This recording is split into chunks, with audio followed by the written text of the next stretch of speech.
Mga pare ko, yung channel po natin ay hindi lang po pang Motopix, kundi pang Allpix po. At ang goal po natin ay makapag-share ng knowledge at skill upang makapag-repair po kayo ng DIY lamang or do it yourself. At kung wala po kayo pang labor, yan, libre na po ang inyong labor cost. Kaya sa may mga siranlak na kanilang aluminum window ay hindi nyo na po kailangan maghanap pa na magre-repair dahil kayo na po mismo ay kayang-kaya po itong repairin ng DIY lamang. At ang una nyo pong gawin ay tignan nyo po mabuti, suriin nyo kung ano po yung itsura at model ng inyong lock. Kasi iba-iba po yung itsura niyan at iba-iba din po yung kanilang model. Kung nahirapan naman po i-identify, hanggang nyo lang po i-picture nyo, saka nyo po siya i-search sa Google. Ayan, lalabas na po kung ano po modelo ng inyong lock at pwede pong pagbilan nyo sa online store. Kung bibili naman po sa hardware, hanggang nyo lang po i-picture nyo, saka nyo po ipakita sa tendera. At presto, ay bibili na po sa inyo yung eksaktong hinahanap nyo. Tulad po ito mga pare ko, ito po ay nabili ko lamang sa halagang 35 pesos. So isang piraso po siya at isang set na po.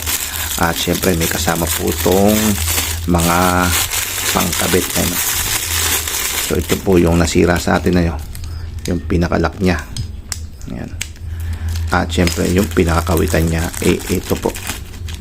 At syempre may makasama din po siya mga screw para pangkabit. At sa pagkakabit naman ay napakadali lamang po.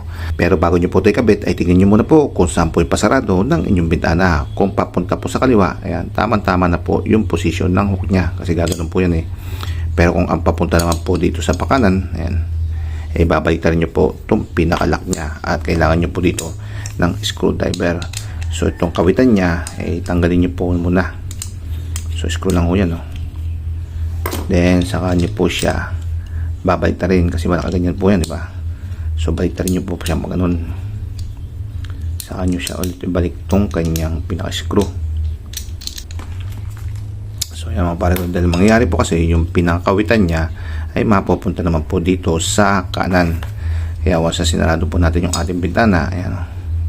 So nasa kanan naman po itong ating kawitan at may lalak po natin itong ating bintana. So yung mga pare ko, baliktaran po yung itong pangkawit na to. Pwede po rito at pwede din po dito sa kabila.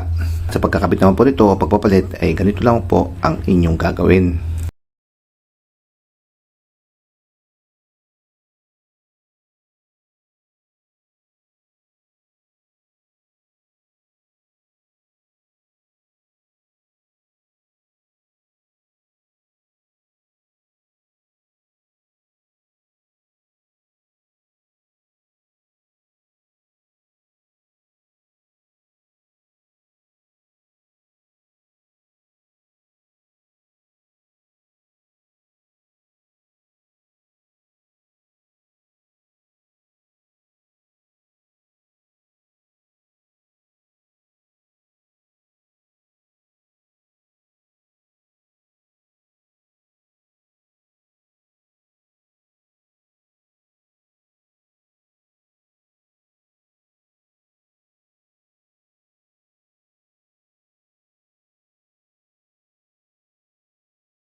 Di po ba? Napakadali. Kaya sa may mga sira pong ganito, huwag nyo na pong tiisin at mamili na po kayo at palitan nyo na po yung sa inyo. So, ganito lang po yung ating video at hopefully po nakatulong ako.